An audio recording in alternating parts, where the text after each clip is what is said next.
With the Iran ceasefire possibly over, can we expect the resumption of full-scale hostilities? They are behaving very badly, as they have for 47 years.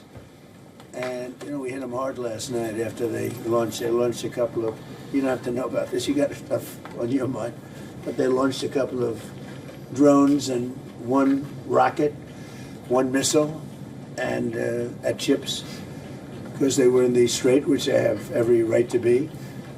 And so we hit them very hard last night, very, very hard. Probably hit them hard again tonight. I'll give them a little warning, we're going to hit them hard tonight. But we'll see how it all works out. No, I'm not happy with them. You know, it's like, for instance, we'll have a meeting and we'll talk about the denuclearization of Iran, because that's what the war is. It's not a war, it's really the denuclearization of Iran. And we'll have a meeting and we'll talk about just that. That's because my whole thing is not about regime change. It's not about, although I think it's regime change when you knock out the first group, the second group, and now you're at the, I think that's maybe the ultimate regime change. But that's not what it's about. It's about, we don't want them to have nuclear weapons, and it's denuking or denuclearization. And I think we've made a lot of progress. And they'll get out of the room. We'll talk about it like we're here. They'll agree on everything, and then they'll go have a news conference and say we never even talked about it. They're cuckoo. There's something wrong with these people. And for 47 years, they've been the bully of the Middle East, and they're not the bully anymore. They're not the bully anymore. And all we want, it's very simple. They can't have a nuclear weapon. That's what I'm there for. President Trump, sir. President Trump. If they did, they'd use it, and we're not going to let that President Trump, sir. Daniel? You've made a career making deals in very challenging situations. Speaking to President Zelensky, speaking to President Putin, in your view, sir, what is the most pragmatic pathway forward to finding a long-term peace deal? I just think they're going to make a deal. Look, this deal has been in the works for a long time. It's got the pluses, the minuses. They know what it is. He knows what it is better than anybody. And I just think it's sometimes, you know, I used an analogy, and it sounds simple, but it's sort of true. You have two kids in a park, and they don't like each other, and they start fighting. Sometimes you have to let them fight, let them see that it's tough. You know, it's tough. Fighting is tough. And he's done an amazing job. Look, he's been very effective. Now he's had the best equipment because he's had our equipment, and he's had great. But somebody has to use that equipment, and you have a lot of brave people that are using that equipment. And Russia, you know, it's a big country, but it's a big force. Russia's always been a big fighting force, so you know it's. But I really believe it's ready.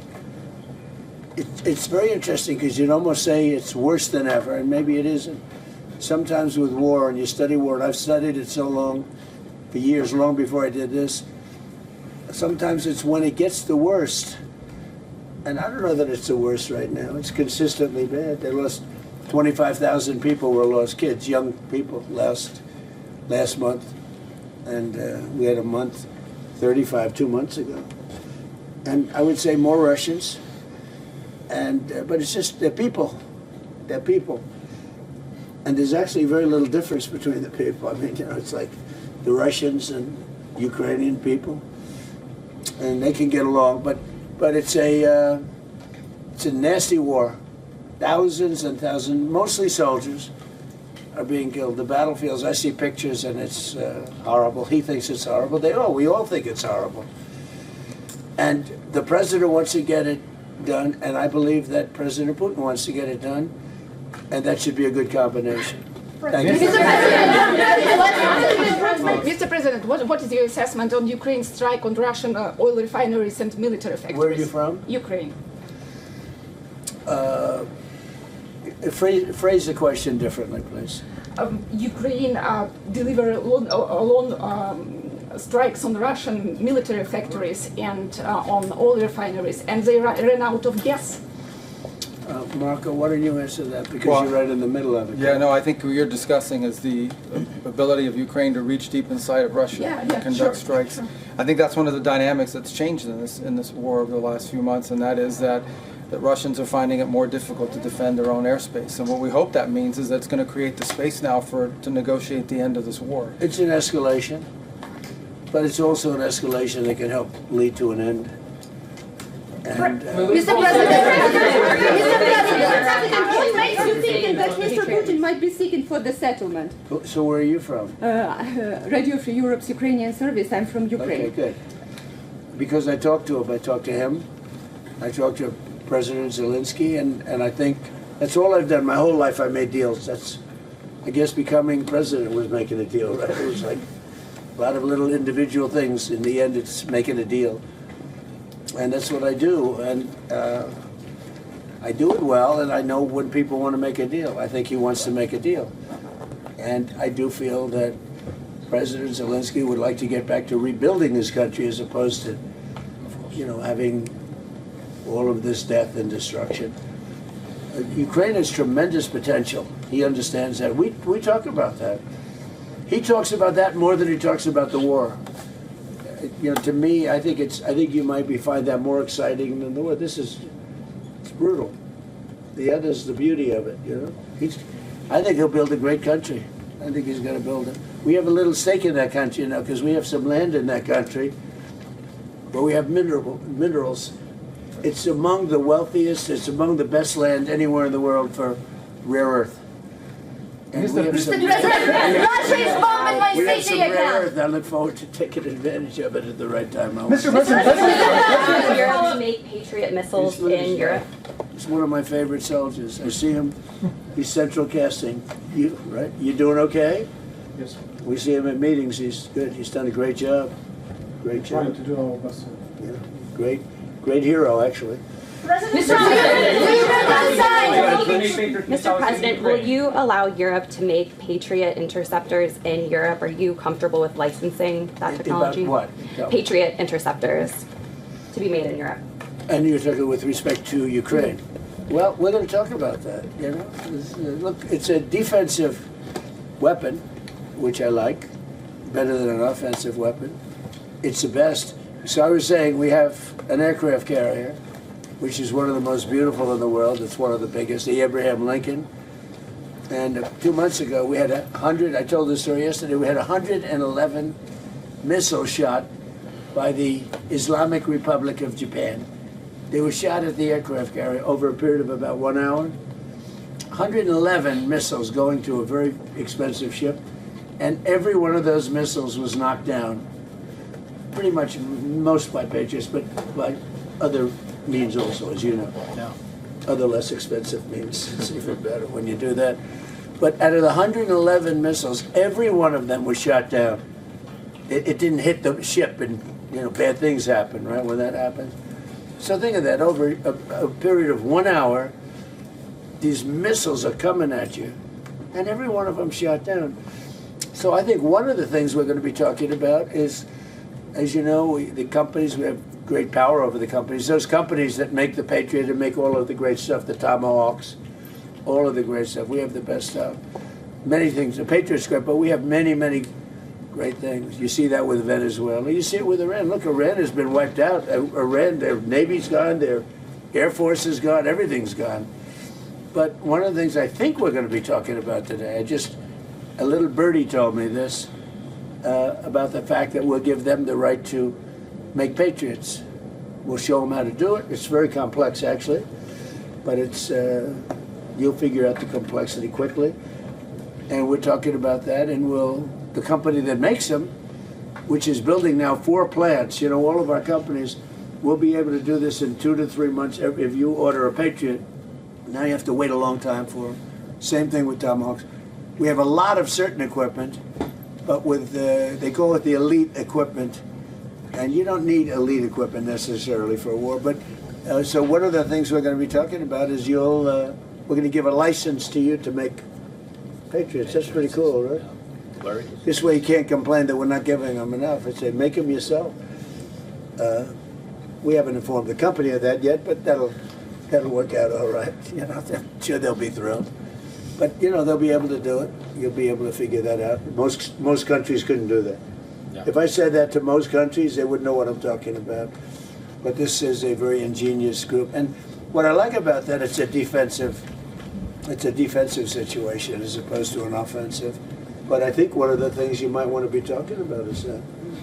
That's what I heard. Little birdie told me that. President, on Iran, can you clarify, does the end of the ceasefire mean that we are back to a full-scale Well, as far as I'm military concerned, conflict? look, they violate the agreement every day.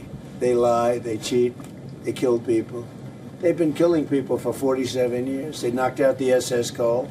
We lost, what, 200 people more. That was a long time ago.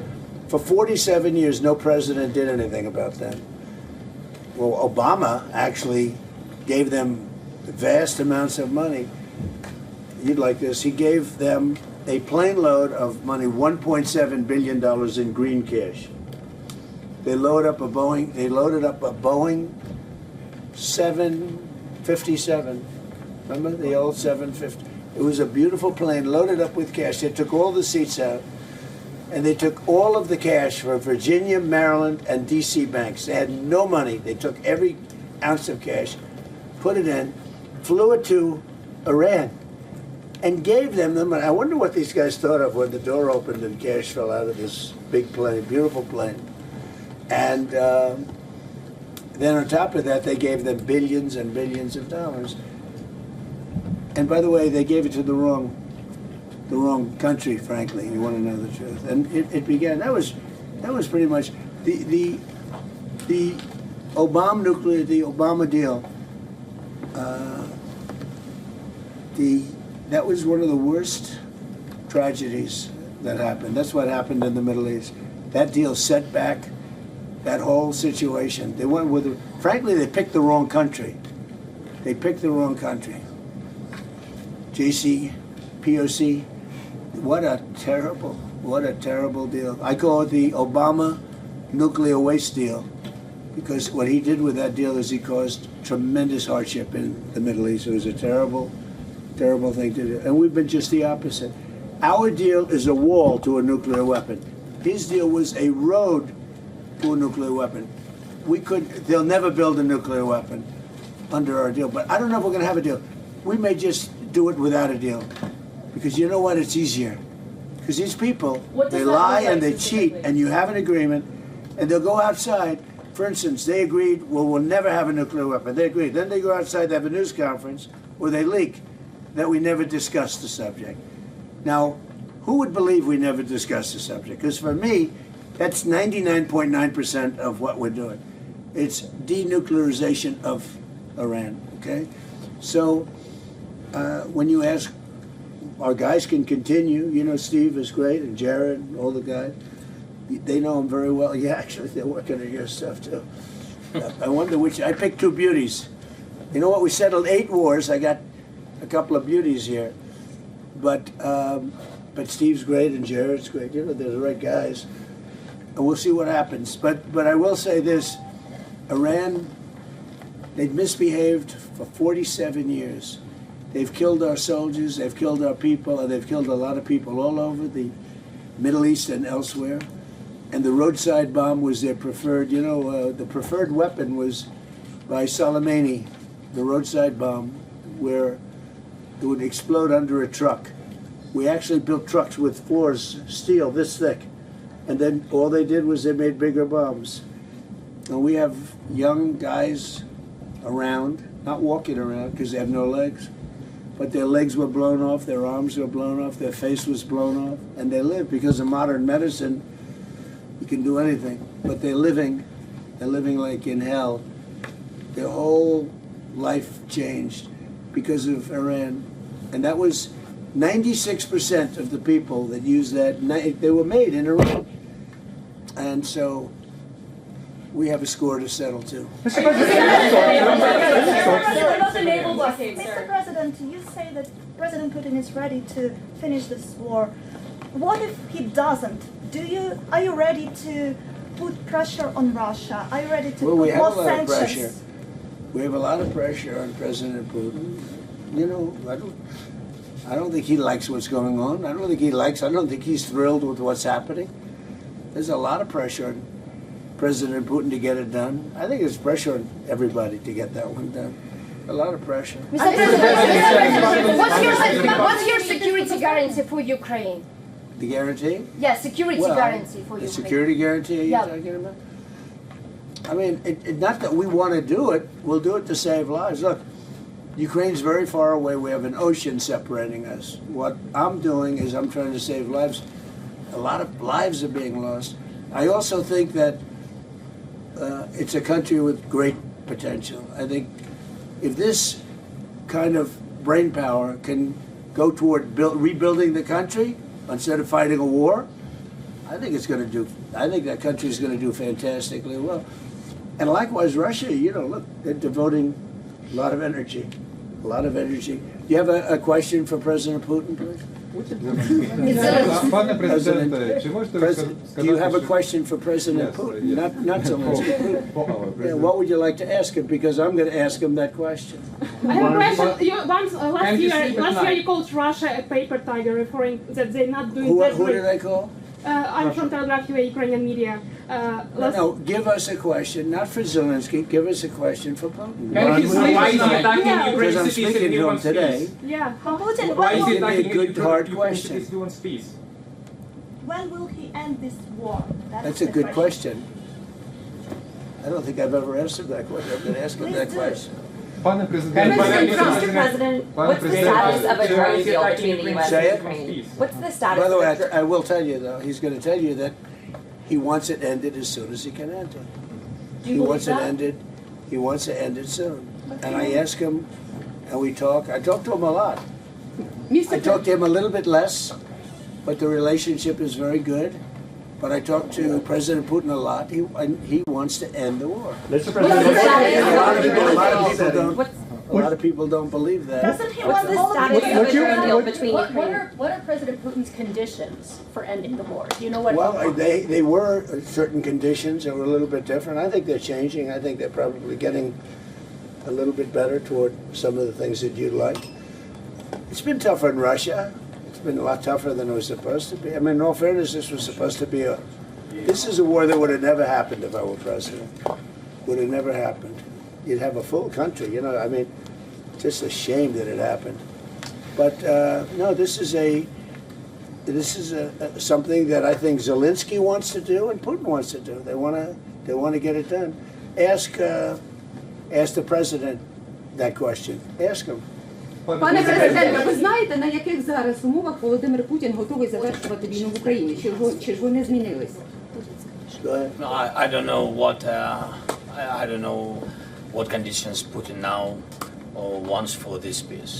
So I think that they are changing in any way because at the very beginning of full-scale war he was stronger, and now I think he is losing initiative on the battlefield. I think his army, but that's why I think that because of technologies, because it's not the question now of number of people. People, our heroic people, are very important. But now it's not the question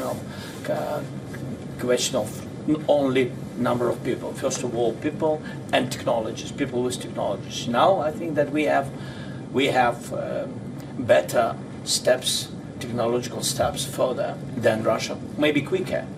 Because you know that they produce a lot of different things which are tough, strong against us, but we are quicker. And that's why I think that now initiative moved to our hands. Not totally, but moved. We are trying to move this war to the sky from the battlefield. That's why we now begin to control the battlefield. This is very important.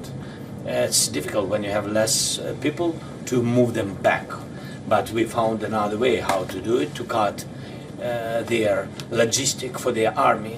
It's about weapon, petrol, diesel, without massive human losses. That is the difference between us, by the way. Russia is, I mean, this He's got a lot of support. I just left the room with, where they have, I mean, mostly European, Canada, but mostly European countries. And they have great support for It's true. Ukraine. And really great support. One of the things, you talk about questions for Putin, but one of the things that I talked to him about was, where would you want to meet? And he said, ideally in Moscow. I said, you're not going to meet in Moscow. It just doesn't work. You can't do that. But he'll meet, and Zelensky's going to meet, and something's going to happen that's going to be positive. And I hope it's going to happen soon, because they have to, number one, lives, but number two, building your country, because it's got a tremendous future, in my opinion. Yeah.